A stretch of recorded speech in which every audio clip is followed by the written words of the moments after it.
good morning everyone. Today we discuss properties of charge, properties of electric charge.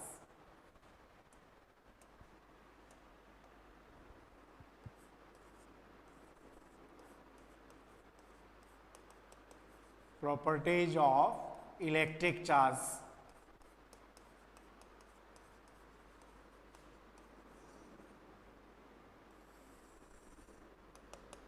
सबसे पहले अपन एक simple सी property जो आप जनरली डिस्कस करते रहते हैं ये ले रहे हैं. क्या? Like charge repel, like charge is repel and unlike charge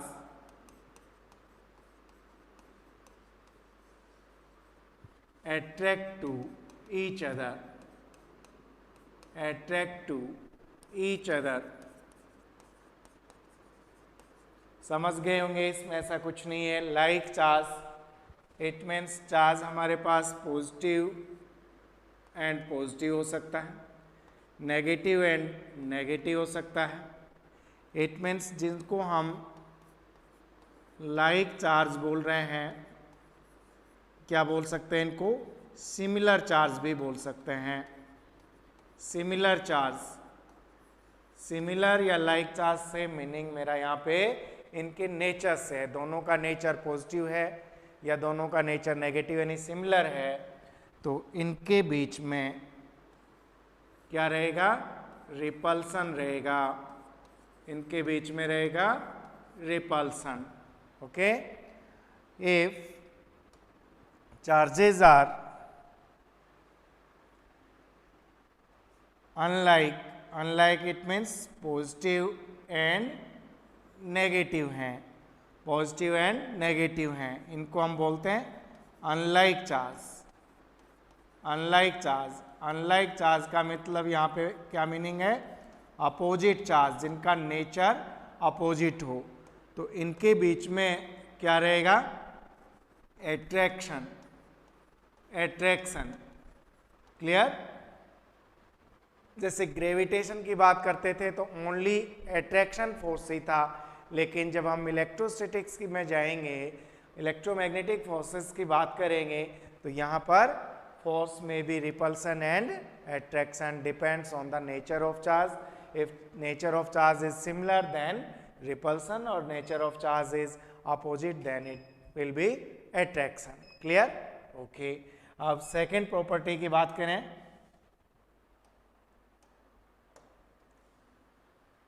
second property हम ले रहे हैं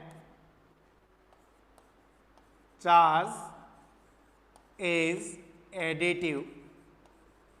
चार्ज इज एडिटिव. अब आपको दिमाग में कि what is charge is additive means, तो यहां आप देखो मैं इसको क्लियर कर रहा हूं. That is, it is a scalar. It is a scalar. ये स्केलर क्वांटिटी है. इसका मतलब क्या हुआ? आप देखो इसको, इसके एग्जाम्पल से, और ये प्रॉपर्टी एडिटिव का मीनिंग क्या हुआ? देखो, ये अपने पास कोई बॉडी है जिस पर डिफरेंट टाइप का charge Q, 2Q, 3Q, -Q ऐसे डिस्ट्रीब्यूट हो रखे हैं. Total charge on the body हम बात करेंगे, टोटल चार्ज यानी सिग्मा Q. तो हम क्या करेंगे? Q + 2Q + 3Q -Q. It means देखो कितना हो गया बेटा? +5Q रह गया, प्लस का 5Q चार्ज. इट मीन्स हमने यहाँ पे क्या किया? इसका हमने किया एल्जेब्रिक सम किया. एल्जेब्रिक सम किया. एल्जेब्रिक सम किस लिए हुआ? क्योंकि ये स्केलर था. अब आ गई होगी बात आपके समझ में कि देखो जब चार्ज डिस्ट्रीब्यूट हो रखा था तो हमने इनकी पोजीशन नहीं देखी, हमने तो इस बॉडी का टोटल चार्ज ऐड कर दिया उनके साइन के साथ, प्लस प्लस और ये माइनस था, तो टोटल चार्ज कितना रह गया? प्लस 5q, यानी हमने क्या किया, एल्जेब्रिक सम। तो स्केलर क्वांटिटीज हैं, ये एडिटिव है, इट मीन्स इनका एल्जेब्रिक सम किया जा सकता है। देखो थोड़ा सा मैं ध्यान दिला दूं आपको, हमारे पास ये कोई बॉडी है, जैसे इस एम मास की बॉडी पर सपोज ये 4 न्यूटन फोर्स लगा हुआ है, सेम डायरेक्शन में 3 न्यूटन फोर्स लगा हुआ है। इसी बॉडी पर हम ये 4 न्यूटन फोर्स लगा हुआ है और इसके परपेंडिकुलर यहाँ 3 न्यूटन लगा हुआ है। यहाँ पे हम ले लें कि इधर देखो, इस पर जो है 4 न्यूटन लगा हुआ है, अपोजिट साइड में 3 न्यूटन लगा हुआ है।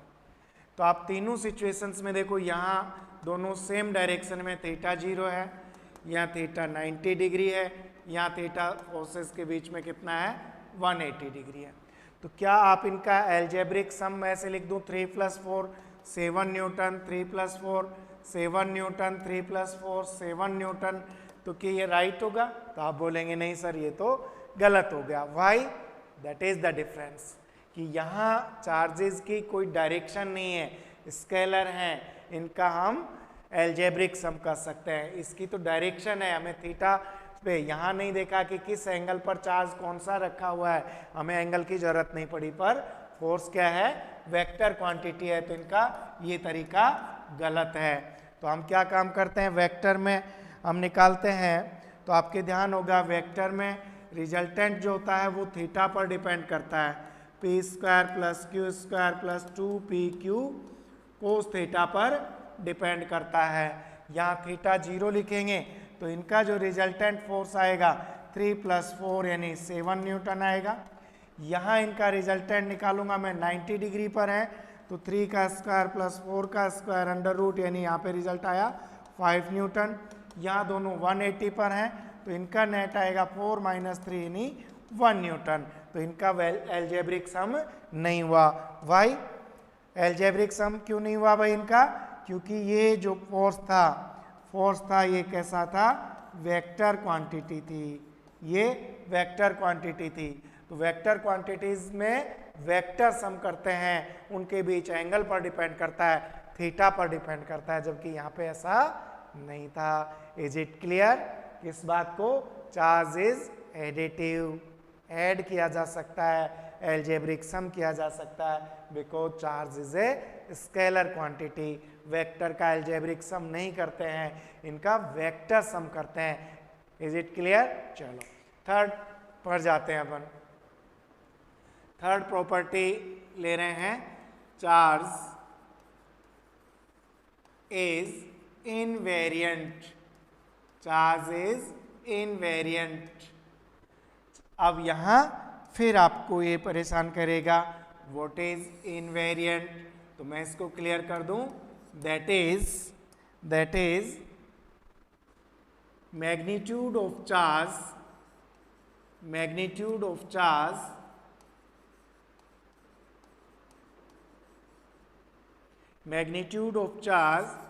depends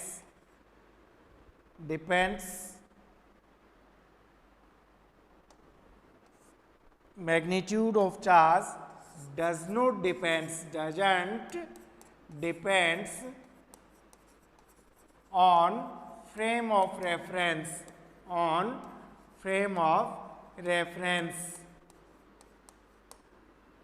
जैसे हम मैकेनिक्स में पढ़ते थे कि that body is in condition of rest and that body is moving, तो हम कहते थे that is meaningless because we are stationary with compared to platform, but we are all are moving respect to the sun। हम सन के चारों ओर अर्थ के साथ movement भी कर रहे हैं, तो वहाँ विद रेस्पेक्ट टू हमें कोई फ्रेम ऑफ रेफरेंस लेना होता था। चार्ज में ऐसा नहीं है, चार्ज इनवेरिएंट है, दैट इज हम ये कह सकते हैं स्पीड पर डिपेंड नहीं करता, इसकी पोजीशन पर डिपेंड नहीं करता। मतलब magnitude of charge does not depends on speed. और कैसे समझ सकते हैं? देखो हमारे पास ये इलेक्ट्रॉन है, इलेक्ट्रॉन कैसा है? स्टेशनरी इलेक्ट्रॉन है, रेस्ट कंडीशन में है। इसका मैग्नीट्यूड ऑफ चार्ज कितना है? 1.6 × 10⁻⁻⁹ कूलम चार्ज है। मैंने यहाँ इलेक्ट्रॉन लिया, ये इलेक्ट्रॉन ले लिया मूविंग, कई बार तो moving with speed of light ऐसे दे दिया मैं, with speed of light, then magnitude of charge अब भी कितना है 1.6 into 10⁻⁻19। It means magnitude of charge doesn't depends on speed, on rest, उस पर डिपेंड नहीं करता है। फ्रेम ऑफ रेफरेंस पर किसके रेस्पेक्ट में बोल रहे हैं, वो भी इट मीन्स ये इंडिपेंडेंट है, इसका मैग्नीट्यूड इनसे प्रभावित नहीं होता है। ओके, तो 3 प्रॉपर्टी हमने पढ़ चुके हैं। 4th प्रॉपर्टी पे जा रहे हैं। अब देखो 4th प्रॉपर्टी हम ले रहे हैं, property number 4, charge is conserved, charge is conserved, charge is conserved. इस पर बेटा स्टार लगा लो, इसको थोड़ा सा और डिटेल में हमें पढ़ने की जरूरत है। चार्ज इज कंजर्व्ड, तो charge is conserved, what is the meaning, तो हम क्या बोल सकते हैं, charge can neither be create nor be destroyed, but frictional electricity में हम पढ़ते हैं when glass rod rub with silk then glass rod becomes positive and silk becomes negative। तो हम फंस जाएंगे, कोई आपसे रिवर्स पूछेगा कि देखो चार्ज तो क्रिएट नहीं होता, आपने तो खट से रब किया और चार्ज क्रिएट कर लिया, यानी फ्रिक्शनल इलेक्ट्रिसिटी में चार्ज क्रिएट हो रहा है, बल्कि वहाँ क्रिएट नहीं हो रहा है। पर आप इस तरह की बात करोगे तो आपको दिमाग में रखनी होगी, तो अपने को इसको स्टेप बाय स्टेप मैं इसको अलग अलग 3 या 4 पॉइंट से आपको क्लियर करूंगा। देखो फर्स्ट, जब ये मीनिंग है अपना कि चार्ज इज कंजर्व्ड, इसकी बात क्लियर करनी है हमें। तो चार्ज इज कंजर्व्ड की बात मैं करूं तो देखो फर्स्ट चीज हम ये ले सकते हैं, the total charge, the total charge, the total charge on a body always, इसमें एक थोड़ा सा और ध्यान रख लें कि हम जब ये बात करें कि total charge on a body, तो आप ध्यान रखना ऑन ए आइसोलेटेड बॉडी, और आइसोलेटेड बॉडी और क्या बोल सकते हैं, सिस्टम जिसका हम स्टडी कर रहे हैं। The total charge on a isolated body और system always remains constant, always remains constant. It means total charge का मीनिंग यहाँ total positive charge plus total negative charge, इनको ऐड करेंगे तो हमेशा ये कैसा रहेगा, कांस्टेंट रहेगा, ये हमेशा कांस्टेंट रहेगा। इज इट क्लियर कि अब आपको नहीं फंसा पाएगा, वो कहेगा कि when glass rod rub with silk then glass rod becomes positive, silk becomes negative. तो इसका रीजन हमने ग्लास रोड को इसके साथ रब किया है, तो यहाँ ट्रांसफर ऑफ इलेक्ट्रॉन हुआ है, जैसे 1 इलेक्ट्रॉन ट्रांसफर हुआ तो 1 इलेक्ट्रॉन के इक्वल पॉजिटिव चार्ज आया, 1 इलेक्ट्रॉन के इक्वल नेगेटिव आया। 2 इलेक्ट्रॉन ट्रांसफर हुए तो यहाँ 2 इलेक्ट्रॉन के बराबर पॉजिटिव चार्ज आया, 2 इलेक्ट्रॉन के बराबर नेगेटिव चार्ज आया। लेकिन आप इस सिस्टम का टोटल चार्ज देखेंगे प्लस माइनस, तो पहले भी 0 था और अब भी कितना है, 0। तो अब आपकी बात समझ में आ गई। अब आप अपनी जो पॉपुलर इसकी डेफिनेशन है उसको भी ले सकते हैं। क्या, charge can neither be created, charge can neither be created and nor be destroyed, and nor be destroyed। समझ में आ गई होगी बात। Charge can neither be created nor be destroyed, charge को क्रिएट नहीं किया जा सकता और डेस्ट्रॉय भी नहीं किया जा सकता। It can be transfer, it can be transfer from one body to another body, one body to another body. हम इसको किसी एक बॉडी से या एक सिस्टम से दूसरे सिस्टम पर ट्रांसफर कर सकते हैं। चार्ज कभी भी क्रिएट नहीं किया जा सकता और डेस्ट्रॉय भी नहीं किया जा सकता, ध्यान रखेंगे। तो आप मेन किस पे जाएंगे? टोटल चार्ज वाली बात पे जाएंगे, इनमें आएंगे तो, है ना, कहीं भी आपको कहे। लेकिन फिर देखो और एक चीज कि आपको क्या कहेगा कि चलो ये बात तो मान ली, लेकिन कहीं ना कहीं क्वेश्चन बनने के चांस आपको उलझा सकता है। कहाँ पे? रेडियो एक्टिव रिएक्शंस होती हैं, यानी फिजिकल, केमिकल, न्यूक्लियर रिएक्शंस की बात करें तो जैसे आप कोई कहेगा देखो सोडियम पॉजिटिव हो गया, क्लोरीन नेगेटिव हो गया, तो आप कहोगे कि चार्ज कहाँ से आया? चार्ज तो क्रिएट किया ही नहीं जा सकता, तो क्रिएट यहाँ भी नहीं हुआ। NaCl का टोटल चार्ज 0 था, जब ये आयोनाइज हुआ तो Na+ बना, उतना ही Cl- बना, टोटल चार्ज अब भी कांस्टेंट है, इट मीन्स 0 है। लेकिन यदि रेडियो एक्टिव की बात करेंगे तो रेडियो एक्टिव मटेरियल से alpha, beta, gamma particles, alpha particles it means 2e positive particles हैं, बीटा मतलब E नेगेटिव पार्टिकल्स हैं, गामा न्यूट्रल है, इनका हमेशा वहाँ से रेडिएशन अल्फा बीटा पार्टिकल्स का एमिशन होता रहता है। तो ये चार्ज कहाँ से आया? यानी इसमें क्या कंजर्वेशन ऑफ चार्ज अप्लाई होता है? तो मैं कहूँगा यस, क्योंकि कंजर्वेशन ऑफ चार्ज कैसा है? यूनिवर्सल है, कहीं कोई एक्सेप्शन नहीं है। तो एक और पॉइंट से आपको क्लियर कर सकता हूँ कि देखो in any physical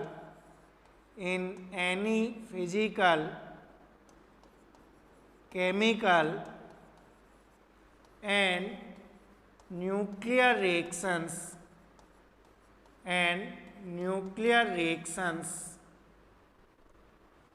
in any physical, chemical and nuclear reactions, total charge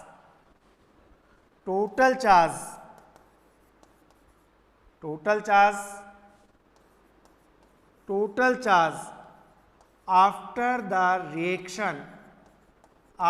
the reaction always equal to the total charge before the reaction। समझ में आ गई होगी बात कि किसी भी रिएक्शन में जाएंगे फिजिकल, केमिकल और न्यूक्लियर, तो आप टोटल चार्ज देखेंगे आफ्टर द रिएक्शन और total charge before reaction always remains equal. कैसे? देखो कहीं भी मैं आपको एक एग्जांपल, आप केमिस्ट्री में भी देखते होंगे कि किसी रिएक्शन को अपने को चेक करना है करेक्ट या इनकरेक्ट, तो एक आयोनिक मेथड होता है कि आप टोटल इलेक्ट्रॉन लेफ्ट साइड का टोटल चार्ज आप लेफ्ट साइड का कैलकुलेट कर लो, वो हमेशा टोटल चार्ज राइट पार्ट के इक्वल होगा। वो दोनों इक्वल है तो reaction is right, otherwise wrong. It means charge conservation is universal, इसमें कहीं कोई दिक्कत नहीं। यदि अपन बात कर रहे थे रेडियो एक्टिव की, देखो तो यहाँ भी हमें, जैसे मैं एक एग्जाम्पल से आपको बता दूँ कि हमने लिया यूरेनियम 92-238 ये लिया, ठीक है, यहाँ से अल्फा पार्टिकल्स का एमिशन हो गया और ये बदल गया 92-234 थोरियम में। साथ में यहाँ से किसका एमिशन हुआ? 2He4, यानी इसको हम क्या बोलते हैं? 2He4 को हम इसको बोलते हैं अल्फा पार्टिकल। क्या बोलते हैं इसको? Alpha particle. हीलियम न्यूक्लियस का नाम है अल्फा पार्टिकल। तो यहाँ देखो ये इसका Z है और ये है A। Z it means number of electron, number of proton, it means इस एटम में कितना चार्ज है। तो यहाँ इसमें कितना चार्ज है? 92 इलेक्ट्रॉन के इक्वल चार्ज है यहाँ पे। जबकि यहाँ मैं बात करूँ तो यहाँ देखो 90 और 2 हीलियम के, तो यहाँ भी टोटल कितना हुआ? 92 इलेक्ट्रॉन के इक्वल चार्ज है। तो बिफोर रिएक्शन और आफ्टर रिएक्शन हमेशा कैसा रहेगा? बैलेंस रहेगा, इक्वल रहेगा। क्लियर? एक और खास रिएक्शन की बात करूं, नाइट्रोजन के साथ हीलियम पार्टिकल का रिएक्शन होता है 2He4। तो ये एक अनस्टेबल फ्लोरीन बनाता है, ये अनस्टेबल है, ये ब्रेक हो जाता है ऑक्सीजन में प्लस हाइड्रोजन में 1H1 में।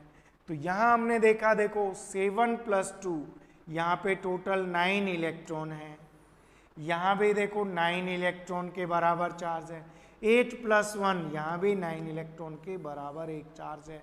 तो चार्ज तो कंजर्व्ड है, लेकिन यहाँ एक चीज आपने ध्यान दी हो तो देखो यहाँ पे मास 14 + 4 18, दैट इज 18, लेकिन 16 + 1 17 हो रहा है। यहाँ एक बहुत दिनों तक पहले इस रिएक्शन की स्टडी की गई, तब पता चला इसके साथ कुछ न्यूट्रल पार्टिकल्स का एमिशन भी होता है, जिसका चार्ज 0 होता है, मास 1, और उसको क्या बोलते हैं, इसको क्या बोलते हैं, न्यूट्रॉन बोलते हैं, इसको बोलते हैं न्यूट्रॉन।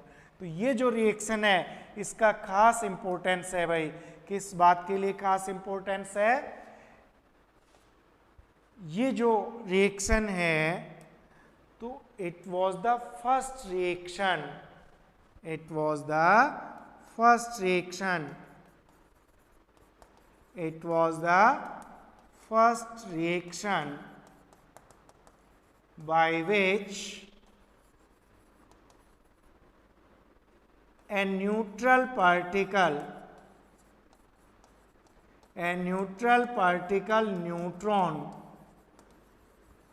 was discovered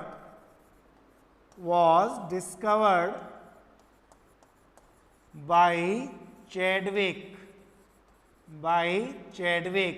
अब बात समझ में आएगी। आज आप पढ़ते थे ना आप आज तक कि चैडविक ने न्यूट्रॉन को डिस्कवर किया, और यहाँ हम सीख गए कि किस रिएक्शन से डिस्कवर किया। फर्स्ट टाइम यहाँ से न्यूट्रॉन को डिस्कवर किया गया। Is it clear? ओके। अब आपको देखो कुछ एग्जाम्पल में कंजर्वेशन ऑफ चार्ज के और क्या एग्जाम्पल बता सकता हूँ। देखो फोर्थ, हमें एक वर्ड सुनने को मिलेगा पेयर प्रोडक्शन। पेयर प्रोडक्शन में equal and opposite charge appear होते हैं, और ऐसा लगता है कि यहाँ चार्ज क्रिएट हो गए, पेयर में क्रिएट हो गए। लेकिन मैं आपको बताऊं, देखो ये रिएक्शन क्या है। व्हेन ए हैवी न्यूक्लियस, ये कोई न्यूक्लियस है, यहाँ से कोई हायर एनर्जेटिक जिनकी एनर्जी 1.02 मेगा इलेक्ट्रॉन वोल्ट से अधिक हो, ये पार्टिकल्स फोटोन जिनको हम बोलते हैं हायर एनर्जी पार्टिकल्स, इससे रिएक्शन करते हैं।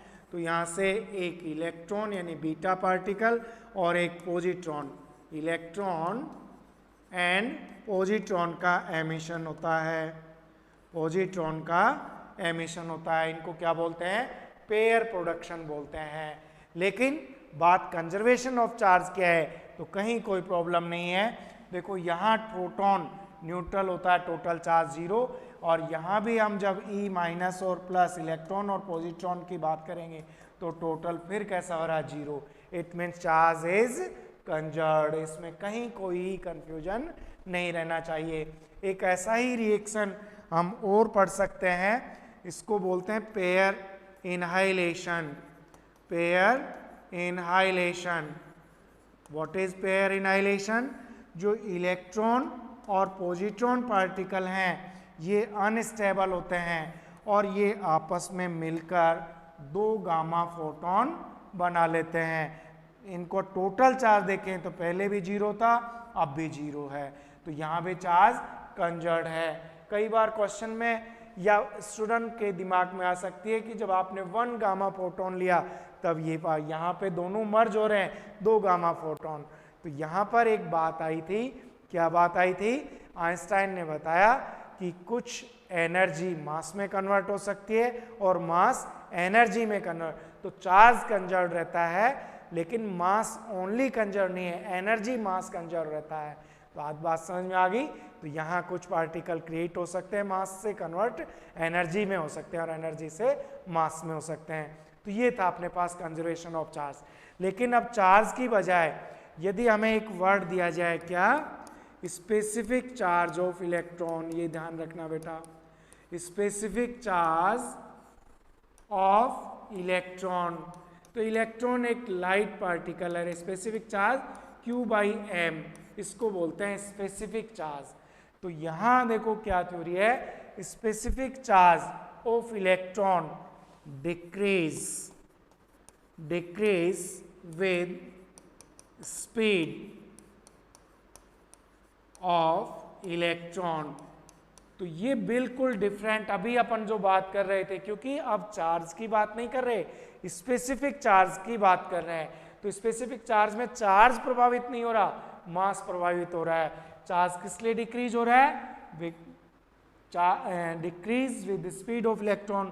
कौन, specific charge, due to increase in mass according to relativity theory, m equal to m naught upon 1 minus v square upon c square। यहाँ जो m नोट आपके पास आया है इसको बोलते हैं रेस्ट मास।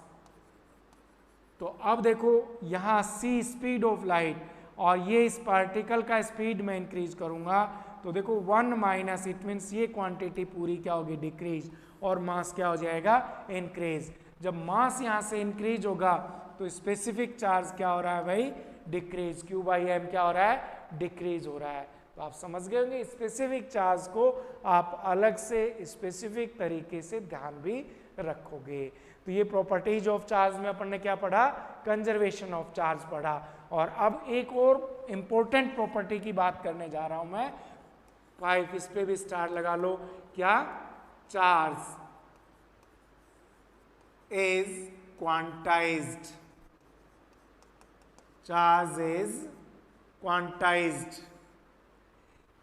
it means यहां अपन बात करेंगे कि quantized means that is total charge, या देखो आप पहले इसको अच्छे से समझ लो, चार्ज इज क्वांटाइज्ड, इसको भी मैं अलग अलग पॉइंट वाइज आपको अलग अलग डिटेल से बता देता हूं। देखो इस वर्ड को अपन किस तरह से समझ सकते हैं, देखो चार्ज इज क्वांटाइज्ड, इसका एक्सप्लेनेशन ले रहे हैं। फर्स्ट हम ये ले सकते हैं इसका अर्थ, the total charge on a body is always equal to integral multiple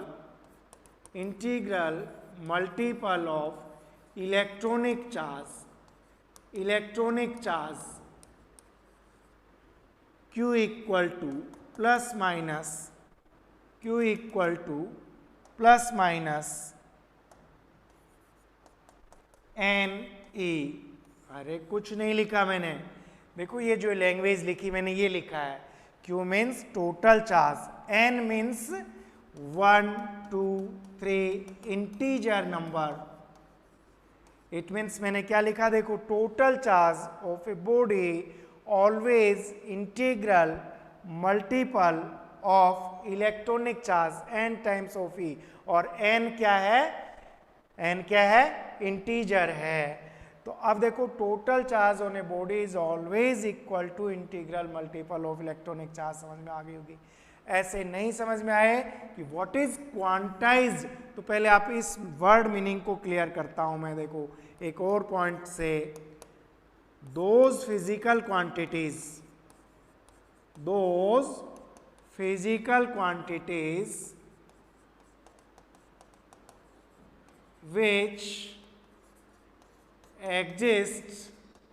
which exist in form of discrete lumps or packets are called quantized value, and discrete lumps or packets known as quantum value of quantity, quantum value. तो अब आपकी बात समझ में आ गई होगी, हमने क्या लिखा, those physical quantities which exist in form of discrete lumps or packets। ऐसी सभी फिजिकल क्वांटिटीज जो discrete lumps, separate lumps, bundles, packets के रूप में होती हैं, वो सब की सब क्या कहलाती हैं, क्वांटाइज्ड वैल्यू कहलाती हैं। और उनके सेपरेट डेफिनेट पैकेट्स को क्या बोलते हैं, उन पैकेट्स को बोलते हैं क्वांटम वैल्यू। उनको क्या बोलते हैं हम, क्वांटम वैल्यू। क्लियर हुई आपकी बात ना।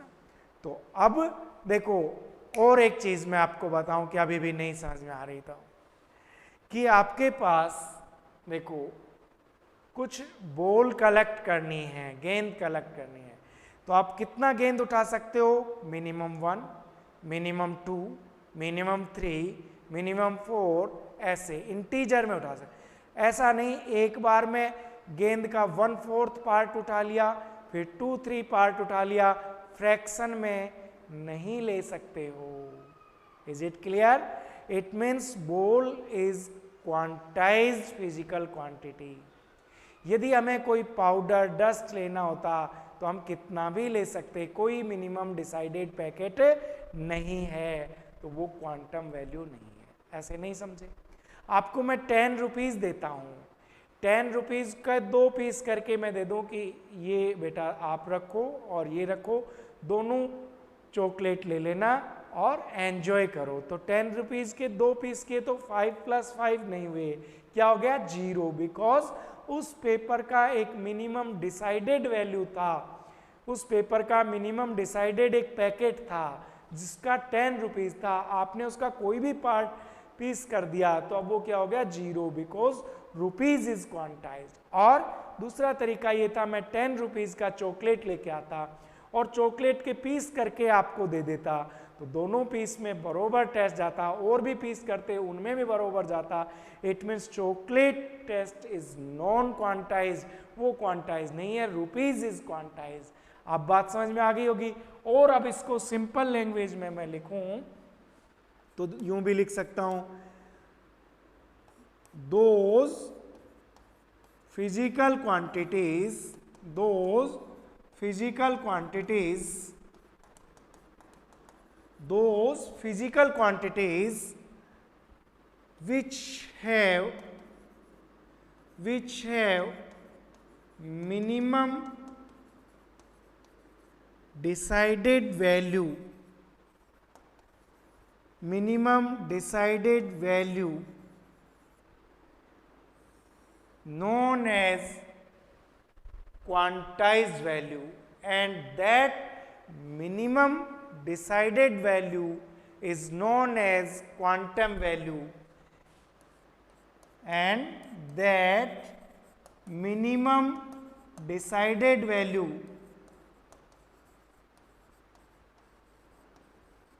is known as quantum value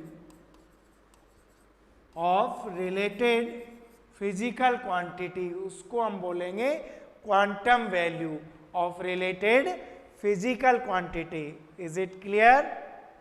okay, तो अब देखो सब चीजें आपको बिल्कुल क्लियर हो गई हैं। तो यहां मैं एक क्वेश्चन पूछ लूं, क्या, what is the quantum value of charge, what is the quantum value of charge, ये क्वेश्चन हमें बन जाए, what is the quantum value of charge. तो क्वांटम वैल्यू ऑफ चार्ज का मतलब ±1.6 × 10⁻⁻19 कूलम, ये एक चार्ज हो गया। Minimum decided value ±1.6 × 10⁻⁻19 coulomb. Is it clear? ठीक है, तो अब देखो अपन एक और चीज देखें, यहां पर एक क्वेश्चन आएगा, possible value of charge, possible charge. आपको 3-4 ऑप्शन दे दिए, कोई 1.6 × 10⁻20, कोई ऐसे 4 ऑप्शन दे दिए कि which one is possible charge. तो फिर मैं क्या निकालूंगा, जो भी गिवन चार्ज है बाई ई करूंगा इक्वल टू एन जो आएगा ये इंटीजर आना चाहिए। यदि ये इंटीजर आता है तो that is possible, otherwise not possible, क्योंकि चार्ज q इक्वल टू क्या होता है एन ई। तो q को e से डिवाइड करूं तो n इंटीजर में आना चाहिए, पॉइंट में, फ्रैक्शन में नहीं आना चाहिए, क्योंकि चार्ज क्या है, क्वांटाइज्ड है, तो पॉसिबल होगा। अच्छा, एक क्वेश्चन छोटा सा इसी तरह मैं आपसे और पूछ लूं कि to given +1 coulomb charge, to given +1 coulomb charge we should remove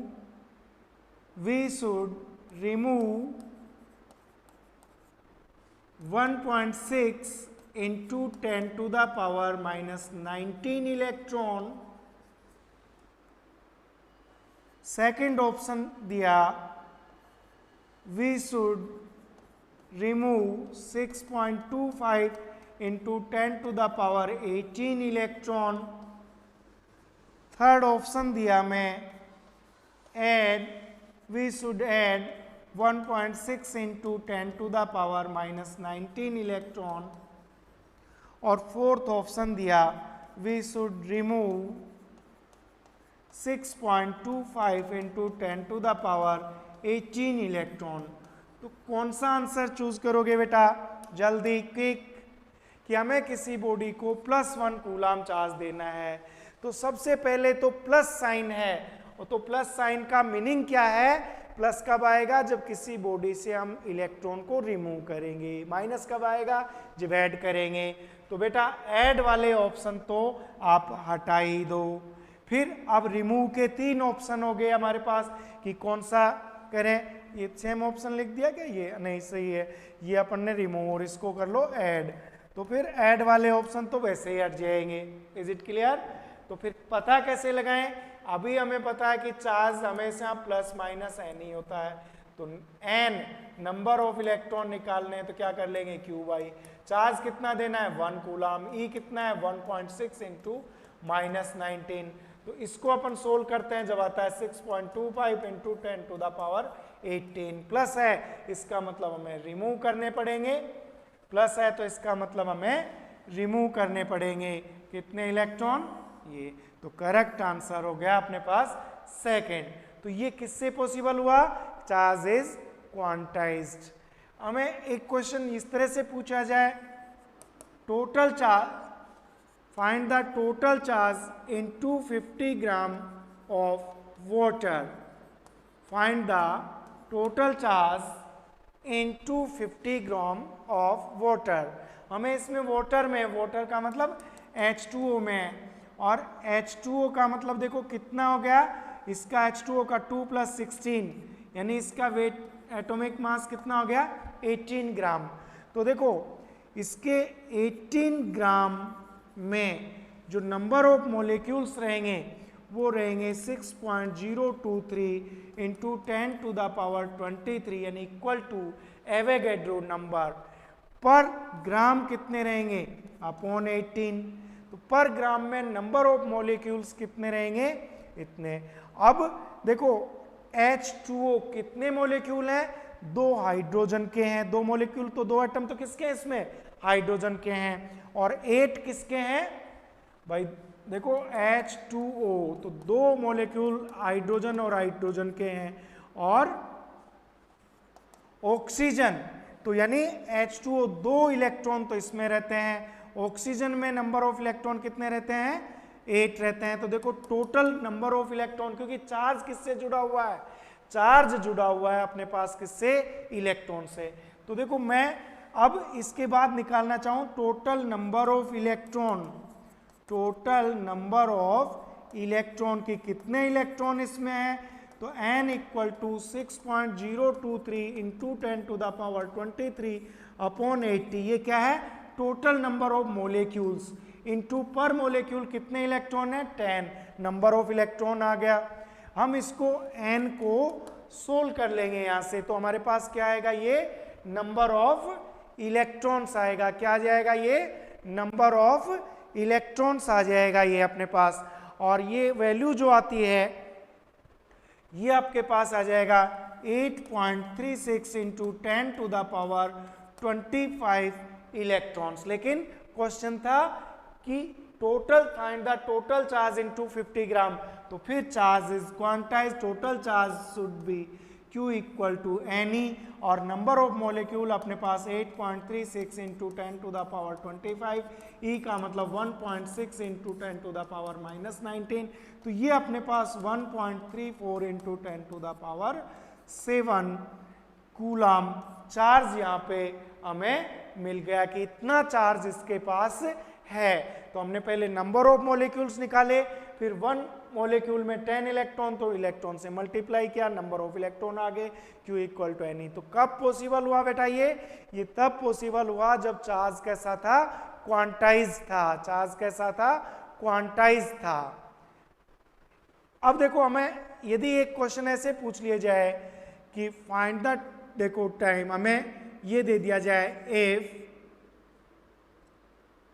10 to the power 9 electrons transfer in 1 second, then calculate the total time to transfer 1 coulomb charge. 10 to the power 9 electron transfer करने के लिए 1 second लग रहा है, तो बताइए 1 coulomb charge को transfer करने में कितना टाइम लगेगा। तो हमें सबसे पहले नंबर ऑफ इलेक्ट्रॉन फाइंड करने होंगे, किसमें, इन 1 कूलम, और इसका नंबर ऑफ इलेक्ट्रॉन का एक ही तरीका है, Q by E, 1 by 1.6 into 10 to the power -19, number of electron आ गए 6.25 इंटू 10 टू द पावर 18, ये इलेक्ट्रॉन। तो अब हमारे पास टोटल टाइम हमें फाइंड करना है। तो देखो 10 टू द पावर में 1 सेकेंड लगा पर इलेक्ट्रॉन 10 टू द पावर 9, और 6.25 into 10 to the power 18 electron में कितना टाइम लगेगा। तो ये अपने पास 6.25 into 10 to the power 9 second का टाइम हमें लग गया। मिनट में बदलना होगा 60 से डिवाइड करेंगे, आवर्स में बदलना होगा 60 इंटू 60 डिवाइड करेंगे, मंथ में बदलना होगा तो इंटू 130, आवर्स में 365, डेज में करेंगे 24 आवर्स के साथ। तो ये हमने निकाला। तो ये सब क्वेश्चंस सोल्व हो पा रहे हैं किसकी वजह से, चार्ज इज क्वांटाइज। तो चार्ज इज क्वांटाइज का मतलब Q equal to plus minus Na। Thank you, enjoy करते रहिए physics with Y sir. Thank you so much, bye bye.